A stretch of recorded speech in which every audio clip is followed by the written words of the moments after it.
If you're trying to build a mobile app with AI right now, you might not want to hear that you're part of the 99% of people who won't reach the App Store. I've started to flinch every time I hear someone say that they're 90% done with their app.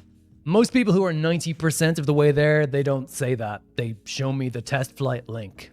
I watch it happen over and over, like a car crash in slow motion, in my DMs, on Reddit, and in the community where I teach people how to build mobile apps with AI.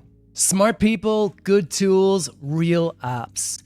But almost none of them are finishing. And it's not really an experience thing. I genuinely think that AI tools are so good now that anyone really can build their own mobile app. They stall for more or less the same two reasons, and it's like everyone thinks that they're the exception. So I'm going to tell you the two patterns that I see, why everyone seems to fall into them, and the one piece of advice that, if you take it, will put you in the 1% that finishes. Here is the part that nobody wants to hear. So that 90% done line, it's not really about the number, it's a tell. If you're saying it, you're probably more like 30% of the way through the app you originally intended to build, and you've burned through about 90% of your motivation. The gap between those two numbers is where the apps go to die. What's actually happening is the big concept has you. You can see it so clearly that you can't see anything else, including everything that you don't know about shipping a mobile app. Most people who are building apps with AI right now have used hundreds of apps, but have never actually built one. So you don't see the engineering effort that goes into the apps that you use every day, the ones built by companies with full teams over periods of years. You look at Spotify, for example, and you see a music player, right?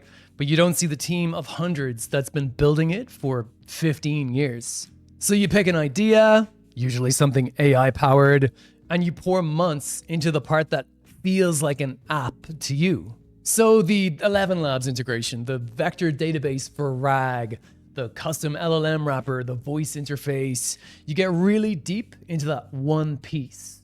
And then I'll ask, have you tested push notifications? No, I'll do that at the end. Have you got it running for Android? Well, I've been testing on iOS, yeah, but Android won't be hard. Have you got your build in test flight yet? Not yet, I'm waiting until it's ready. 3 months in, your AI integration feature or whatever is ready, and there's no app in existence around it. And all that boring mobile app scaffolding stuff around it, that's not the 10% that you have left. That's the actual work of shipping a mobile app. The AI part was kind of the easy bit. And look, I'm not immune to this kind of thing either. I've gotten obsessed with the wrong part of a project plenty of times. The reason that I try not to do it anymore is because I had to learn the hard way that getting into the App Store isn't really a coding problem. It's actually kind of more like a checklist.